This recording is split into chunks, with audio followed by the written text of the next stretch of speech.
All right. So, I'm Al Dahlgren, owner of HQ for Baseball and Softball. And we're gonna do a series of conversations with some of the top coaches in the area on just baseball, different topics. Today, I have A.J. Wright here. Coach Wright he's one of my senior coaches. It doesn't mean he's old, just means he's been around. He's been a top coach at the high school level, won statewide honors. He's been a player. He's been at the college level. He's done some coaching. He's coached high school teams, travel teams, all kinds of teams. He's one of my main instructors here at HQ for Baseball. I feel real lucky to have him. So, at any rate, Coach Wright. Thank you, Coach, for How you having me. doing? Well, doing well, sir. coming. Thank you for having me today. Yeah. So, what we're trying to do right now is figure out what topics do we want to talk about. Yeah. So, what things are important to you right now? Just, I think the integrity of the game. I think the development of players, of kids, I should say, young players. Teaching them the game. Teaching them how to play the game. So, do you mean there's a lot of stuff out there that people are teaching that are just the current whatever. They see some major league player and heard that they're doing this, and so now they're going to tell every 8-year-old in America or their parents that that's what they got to do. Is that,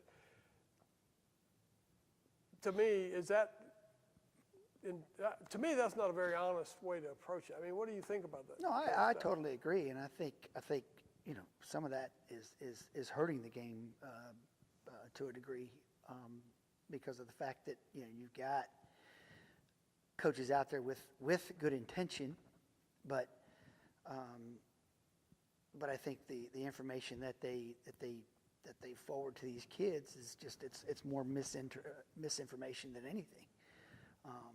They're not necessarily teaching him the game. Like with all the analytics that are involved in baseball now at the high level, you have a lot of guys that at the young ages that think that they can teach these kids at the same level as these guys there, and it's a totally different ball game. It's in a totally different territory. Yeah. There's a lot of that crap going around. So let's see. So when you say integrity of the game, you mean teaching it the right way. Correct. Teaching it for the right reasons. Absolutely. Teaching the right stuff.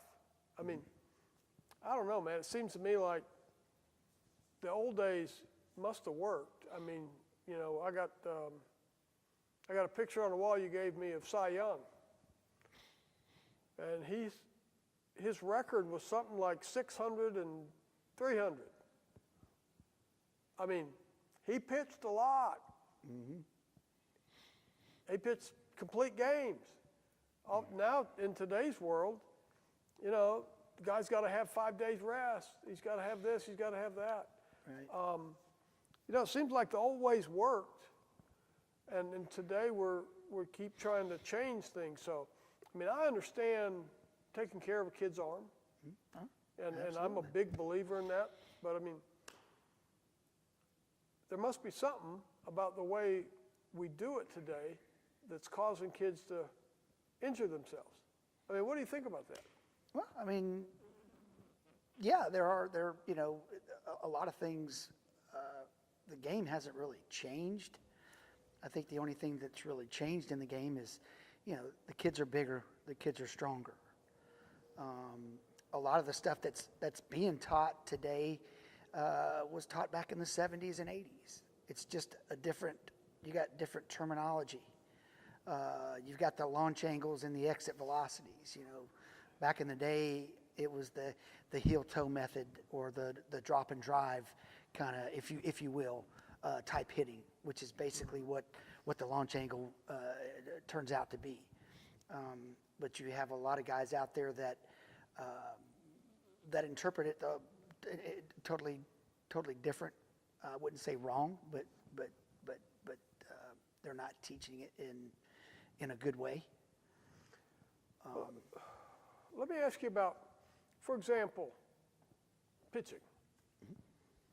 You know, big deal. I mean, pitching is a critical part of the game. And we have so many kids today with arm injuries, growth plate issues, all these problems.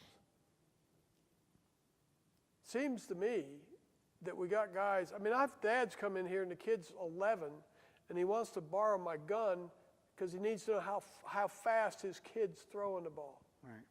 I mean, is how fast a kid throws the ball when he's playing Little League, is that real important? No, but I think that's the big thing nowadays is everybody wants to see how hard they can throw a ball or how fast they can swing a bat, but they don't teach kids proper mechanics, proper arm care. I see a lot of kids at a young age that have been playing travel ball and showcase ball that don't even grip a baseball right. They don't teach kids necessarily how to hold a ball. They don't teach proper throwing mechanics. The throwing mechanics that a lot of these guys teach are the throwing mechanics that are out there right now that are such a scientific equation, if you will, that they're teaching these kids how to throw it scientifically, and a lot of these kids are getting hurt because, number one, a lot of these kids are getting overused. It's a all out, win as many games as I can as a coach, so that I look good. I'm not worried about, if I got a kid that's throwing the championship game and he's at his pitch limit, and I've got a kid right behind him who's my number 2 but doesn't throw very many strikes. I think at all costs that coach is going to end up using the kid and may end up throwing 30 or 40 more pitches, which is not good for the kids, and I think a lot of it's overuse of arms and just not a lot of good mechanical fixes.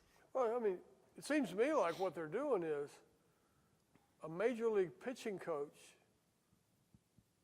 takes this young guy and teaches him to get a little more torque and, like the guys that turn their back, the guys that do certain things just to generate a little more oomph, and they really, glad we're not really taping this.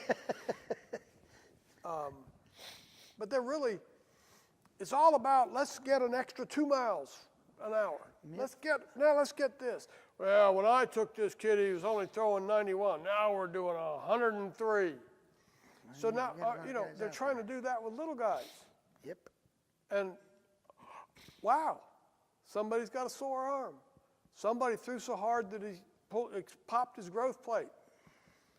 I mean, it seems like when kids are young, we need to teach them proper mechanics, how to throw a strike, deliver the ball comfortably, throw it harder, but just more normal pitching. What I used to, good, smooth rhythm mechanics. And okay, so they throw the ball and it's not 90. I mean, like a 12-year-old, he should be throwing in the 50s probably. Some of them get into the 60s. A couple of them touch 70. But if you throw a pitch that's 55 miles an hour and then you teach that kid to throw a changeup that's 45 miles an hour, he can be effective. Plus they throw too many curveballs today. Yep. I mean, what does that do to a kid's arm? Well, I mean, one is a lot of kids aren't shown how to throw a breaking ball correctly. You have a lot of guys out there that teach a kid to throw it, and you got a coach that's in a game that's has a kid that throws. I watched a kid 5 summers ago threw in a game, and he threw 65 breaking balls. He threw 75 pitches in a game, threw 65 breaking balls. How old is this kid? This kid was 11, 12, maybe. Holy Yeah. crap. The kid was crying because the coach forced him to do that. And I think a lot of coaches fall in love with the breaking ball. The most effective pitch out there is the changeup. And a lot of guys don't teach it. Kids don't like to throw it because it's a slower ball. They think it's going to get hit hard. It's more of a confidence pitch than anything. But yeah, getting back to the fastball, it's all about, getting these kids to throw max effort and throw as hard as you can, and just blow it past hitters. I said at young ages, he'll be successful, but as he gets older and he doesn't learn how to pitch, it's not going to be very effective. He's going to. Well, and he might not be pitching. He's going to get hit hard, and he's not going to last long. And then, absolutely, you're going to run into arm injuries. Yeah. But yeah, I think just teaching these kids proper mechanics when it comes down to pitching, instead of getting too scientific with it. Yeah. And you got guys out there too. You got dads that'll go, hey, well, my son's getting a pitching lesson from former pro thrower, but the former pro thrower is going to teach him how to throw the way he threw, and the kid's body's not made that way. And then you can hurt a kid by doing that. Right. Just because I'm 6'6", this is how I threw. This is how I'm going to teach you to throw. You're 5 feet tall, 95 pounds. But you end up hurting kids, and I've seen it over the years. I've seen a lot of arms go out the window because of guys trying to teach these kids to throw the way they throw. You can't. It's the same thing hitting. You can't teach a kid to hit a certain way a power hitter hits. Nobody. It's right. Well, everybody wants to give a kid a bunt sign, and he looks at you and tells you no. Yeah. Well, a prime example. We lost a state championship game back in 2005 because we failed to execute a bunt. And he was one of our best athletes, but he didn't want to bunt, and he wanted to be the hero because he had base runners on. He wanted to score them right away. Yeah. But didn't appreciate the bunt sign. So he went in the box mentally not prepared, and he failed, and he failed his teammates. Well, that's another topic. Right. There's so many topics, Coach. I mean, we could go on and on forever and ever. And we will. But there's just so many subjects out one there. that we need to talk about is the role of showcase baseball in the game today. I mean, I see young men in the major leagues who don't know how to run the bases, who don't know how to do certain parts of the game. It's like, what the hell? How did he get to the major leagues? Well, he got to the major leagues because showcase ball is not about your team. It's not about helping your team win. It's about you showcasing your talents so that you will make a lot of money. Period.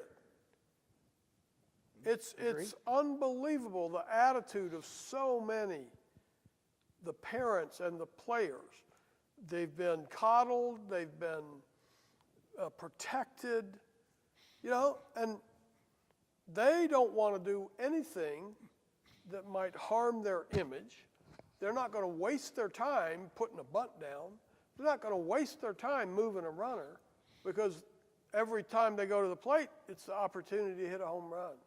Right. I mean, I know with the guys you've coached at the top high school program, that's what you've seen a lot of that, haven't you? Absolutely. You see a lot of it. And you talk about the showcase players and the travel ball kids.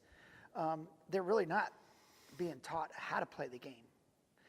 They're being a part of these teams because they're good athletes. And these coaches want the good athletes out there, the kids that can throw harder than another kid. But they're not teaching these kids, like you say, that there's so many avenues in the game of baseball that's not being taught that I think that's hurting the game a lot. And that goes to that starts out with bunting, that goes to base running, These kids are they're not taught how to run bases the right way. They're just taught to run as fast as you can, steal. At that level, they're going to steal on the first pitch. They're not teaching kids how to control the run game as pitchers. They're just teaching these kids how, hey, throw it past that hitter and we'll be fine. Don't worry about the runners. You got catchers that can't throw runners out in most of these leagues anyway. You got a few catchers that can, but for the most part, like I said, it's the small things that aren't being taught, and that I see it at the high school level when I get kids coming up through travel ball and showcase ball, is they really don't know the game. They don't, we'll have situational stuff where, hey man, we got runners on, base hit the left center with runners on or nobody on. Let's see where you need to be. And I think for the most part, especially at the travel ball level, your shortstops are cut for all fields. So they get into the higher levels, and then the kid's playing shortstop's going to cut the ball to third base or wherever he doesn't need to be. He's cutting the ball, and then you got a second baseman that doesn't really know where to be because he's watching him go somewhere. So it kind of turns into a kind of a. So you mean like the fiasco. shortstop, he's your best athlete, so he's going to be the cut. He's going to be the cut to all fields. That's how most guys that I've seen come out of travel ball and showcase ball is just, hey man, my best athlete's going to cut the ball. He's got the best arm, he can get there.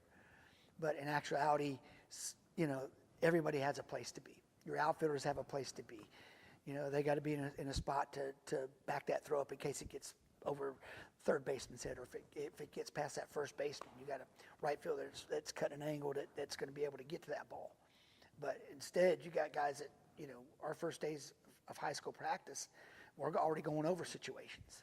And we've already been over situations in the fall. And these kids still don't know where to be.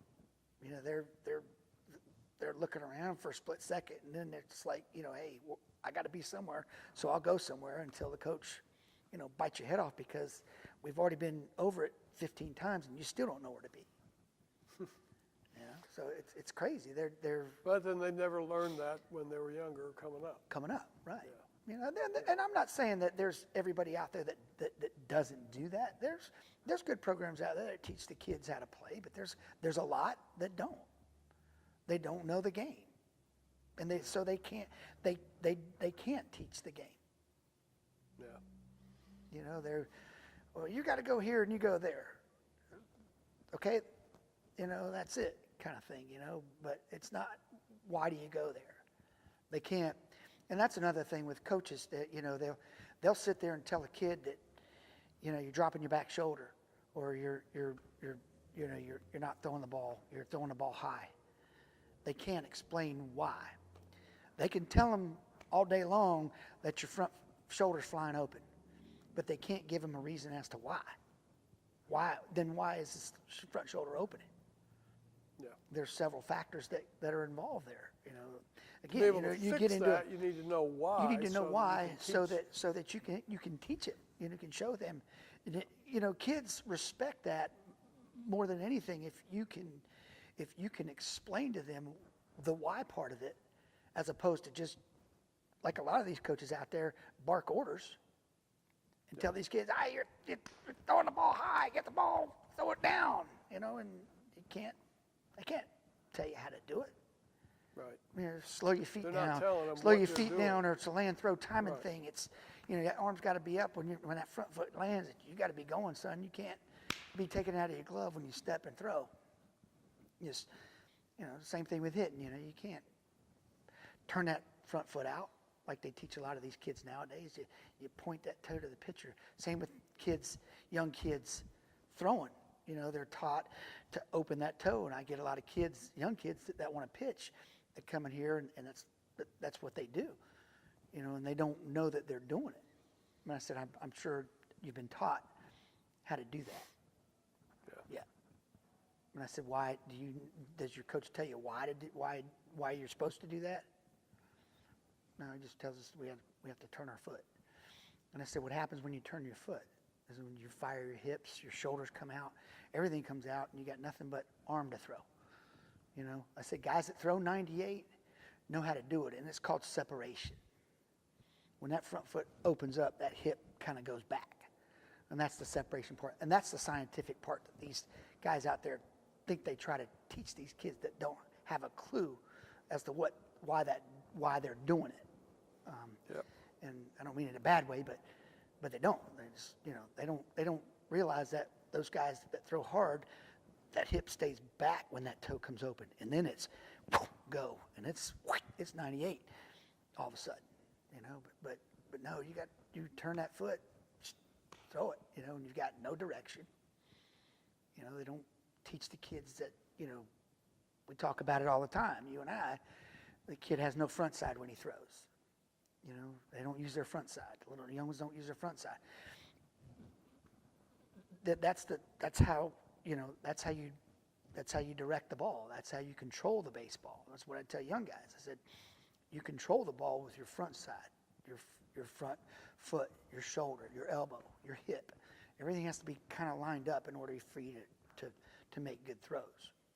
But in order for them to do it, it's repetition over and over and over again.